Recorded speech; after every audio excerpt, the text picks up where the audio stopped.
Hi, everyone. Oh, looky there. Somebody's coming to visit me. We might have to say hi. Oh, he decided not to come in. That's funny, but I gotta let my dog out now.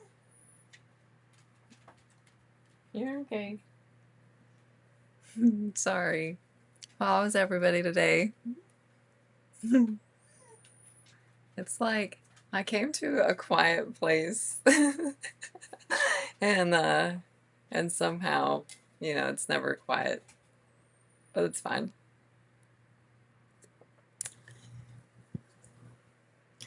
Well, this evening is why your environment may be shaping your nervous system more than you realize. Um, if you hear my dog tinking around, she thinks that somebody's outside. Now there ain't nobody there. Her daddy left her here. So, have you ever walked into a room and immediately felt very uncomfortable? Like, no one had said anything, nothing bad had happened, but something inside of you just felt super tense. Or maybe you've spent time with somebody who left you feeling lighter and calmer, more like yourself. Most people describe that as good energy and or bad vibes. I've been in both of those kind of situations, and I guarantee you that the good energy room feels so much better than the bad vibes.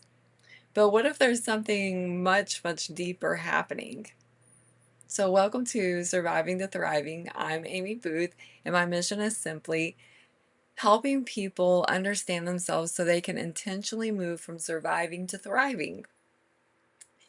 And today, I want to introduce one principle that fundamentally changed the way I understand healing.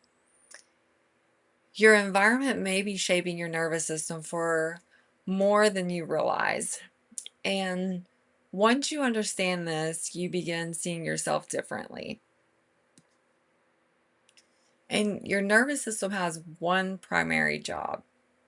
So, before we talk about healing and habits and about personal growth, we need to understand something incredibly important. Your nervous system has one primary responsibility, and that responsibility is to keep you alive. Literally, your nervous system is to keep you alive. Its first priority isn't happiness, it's not productivity, it isn't success. It's truly the first priority is survival. So, every second of every day, your brain and your nervous system are scanning your environment. They're constantly asking one question. And that one question is, am I safe? Not just physically, but emotionally, mentally, relationally, spiritually. And this happens automatically. So most of us never consciously notice it, truthfully. We don't, but our bodies do. And here's why that matters. People spend years trying to change their behavior without first understanding what their nervous system has been trying to protect all these years. So, one of the most overlooked realities of human behavior is your environment becomes the curriculum your nervous system studies every single day. Your environment becomes the curriculum your nervous system studies every single day. Think about it. Think about your environment, not just where you live, but everything surrounding your daily life. The conversations you hear, the people that you spend time with, the pace you keep, the music you listen to. Your ear gates need to be protected. And we'll go deeper into that later on, but your ear gates have to be protected. The content that you consume, the words you repeatedly speak over yourself, The tongue is very, very, very powerful. Your work environment, your home, even the amount of silence or noise that you experience on a daily basis. Your nervous system doesn't simply observe these things, it learns from them. So if chaos becomes familiar to you, then your body begins experience chaos. And if criticism becomes normal, your body becomes alert. So if unpredictability becomes your daily experience, your nervous system adapts by staying prepared. Not because you're broken, but because you are brilliantly designed to survive.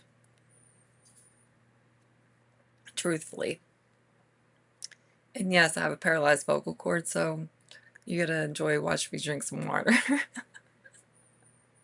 uh, Survival is an adaptation, not an identity. Survival is an adaptation, not an identity. I don't know how many of you needed to hear that today, but your survival is an adaptation, not an identity. And here's one of the biggest misunderstandings that I see in personal growth is many people mistake survival adaptations for personality traits. So they say things like, I'm just anxious, I've always been an overthinker, I don't have discipline, I'm a really good multitasker, this is just who I am. But what if those aren't permanent identities? What if they're not? What if they are learned adaptations? Your nervous system has spent all these years learning from repeated experiences. So if you've lived through grief, trauma, illness, and constant stress, or years of walking on eggshells, your body learned to prepare for what it believed was coming next. So that isn't weakness, that's adaptation. And then actually, let me give you a personal example of this. So a couple years ago, I had a tumor wrapped around my recurrent laryngeal nerve. As a result, one of my vocal cords became paralyzed. And I didn't just lose my voice, my body had to um, adapt to an entirely different way of breathing. And on the outside, you can't see it, but on the inside, it's definitely there. And my nervous system wasn't making a mistake, it was actually solving a problem. It found a way to keep me breathing. It found a way to keep me speaking with the tools that it had because that's all that was available.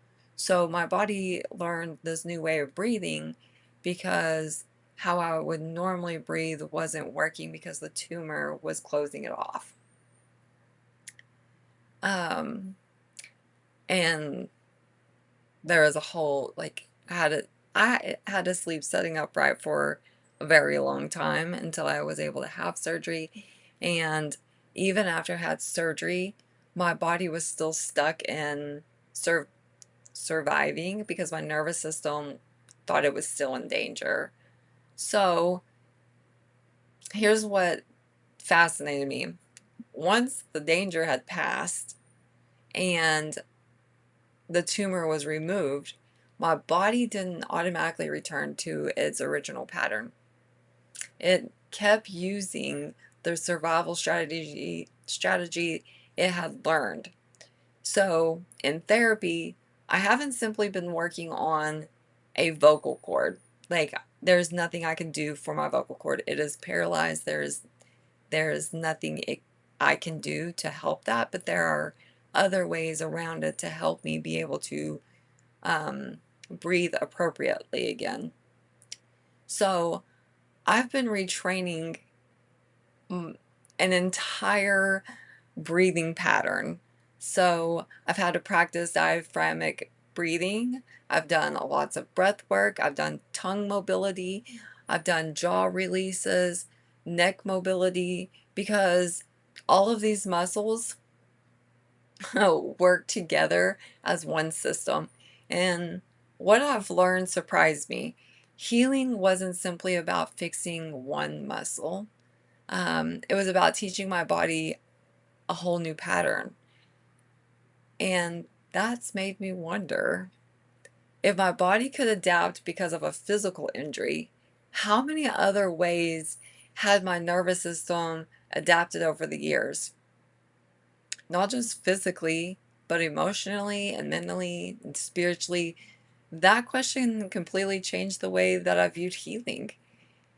And it's been a wonderful journey, truthfully. Has it been hard? Absolutely. But it's been fascinating, to say the least, because I've learned so much that it is crazy. Like, did y'all know that your diaphragm and your tongue are supposed to set like parallel over each other? So like whenever you're sitting up straight.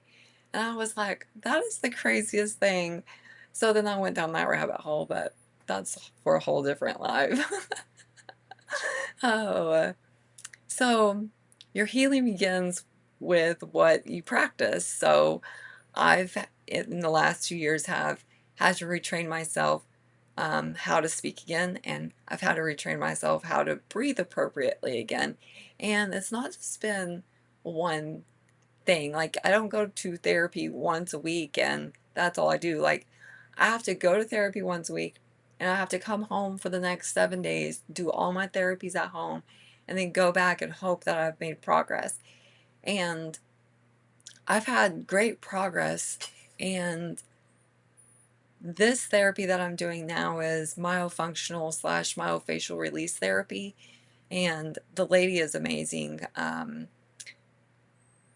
I actually had to travel to Vanderbilt Voice Center in order to find somebody in the state of Oklahoma. So Kelly Vincent at Vanderbilt Voice Center is now my doctor for my ENT, and she oversees everything. And I cannot wait to go back and see her, because she is going to be so amazed with all of the progress that I have made, and I can't wait. So, when healing begins with what you practice, one of the most powerful shifts in healing happens when we stop asking. You know what that is? What's wrong with me?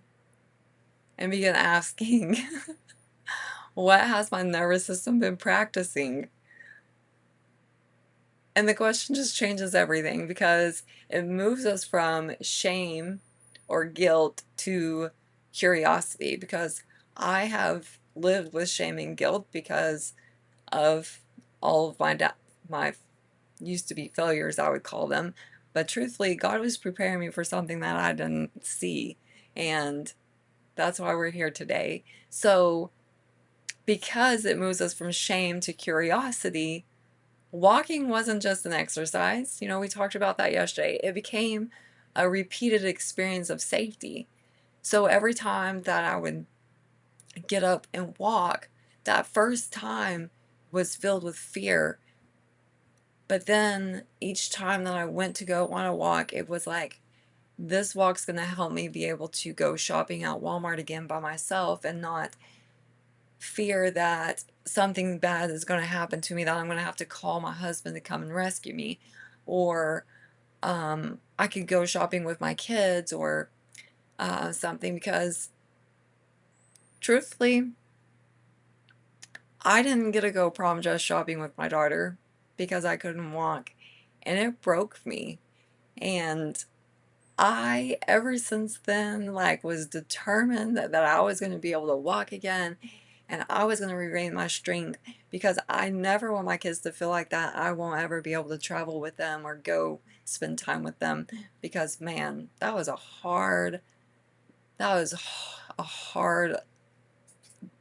moment as a mother for me. So, also, prayer wasn't simply something I believed. It became a place where my body experienced peace, and stepping outside on the barefoot ground wasn't just grounding me. It became another opportunity to slow my nervous system down. And little by little, I wasn't just changing my habits, I was changing what my nervous system practiced every single day. And healing often begins with repetition. So every day I was very determined that I was going to do all of these and that I was going to change my habits. And I kept saying I'm going to change my habits, but really I was teaching my nervous system how to calm down and be at peace, but I had to continue studying to get to that point of revelation of what I was actually doing. Um, so here's what gives me so much hope. The same nervous system that learned survival can also learn safety. And that is not overnight.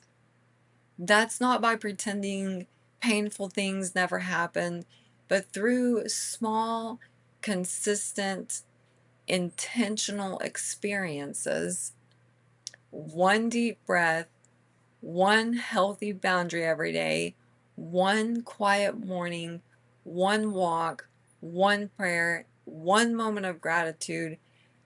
These aren't just random wellness these aren't just random wellness habits. They're just not.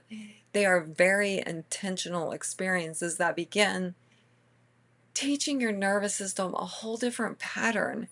And because every repeated experience becomes another lesson, your body remembers.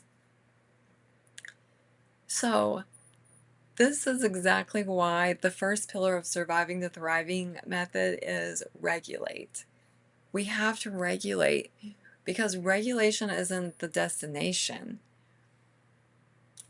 It's the foundation, because it's incredibly difficult to build a thriving life when when your body still believes it's living in survival mode.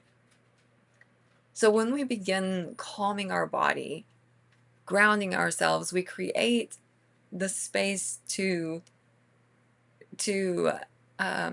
renew our minds, to root ourselves in faith and purpose, and to rise into leadership and ultimately thrive again.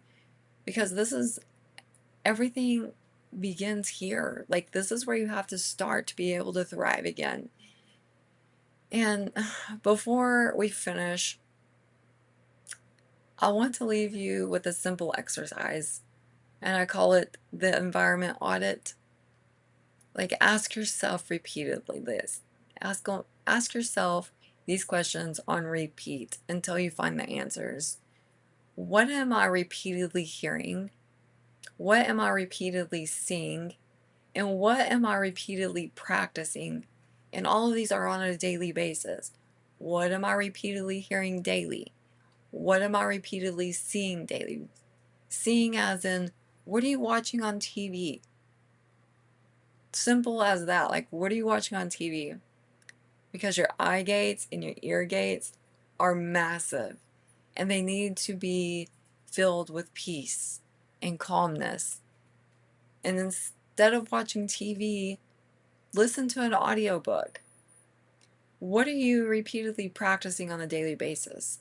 Are you waking up and writing your 10 things that you're grateful for today? Are you waking up and talking to God first thing when you wake up? Are you going outside and getting that fresh morning sunlight? Are you taking 10 minutes to yourself just to stand out there and breathe?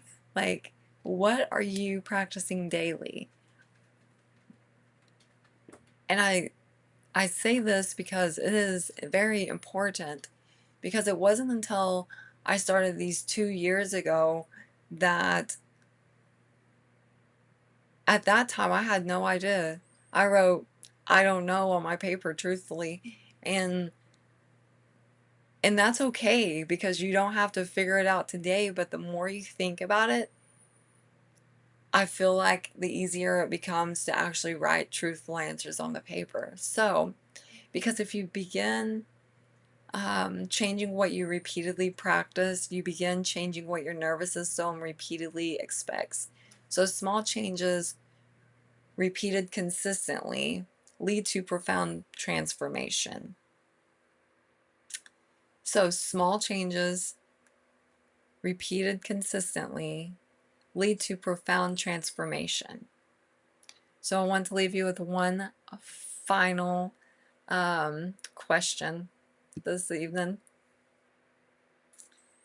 And that question is, what environment is your nervous system practicing every day?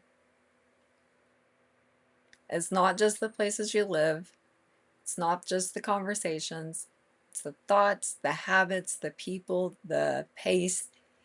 But today, I want you to choose one experience that teaches your body safety instead of urgency. So, one experience that teaches your body safety instead of urgency. One walk, one deep breath, one quiet moment, even if you have to go hide in the closet. One prayer, one healthy boundary, because small moments practiced consistently create lasting transformations. And remember, you cannot build a thriving life from a nervous system that still believes it's surviving. So this week, regulate your body, renew your mind, root yourself in faith and purpose, rise into the leader that you are becoming, and together, let's thrive. Have a wonderful evening.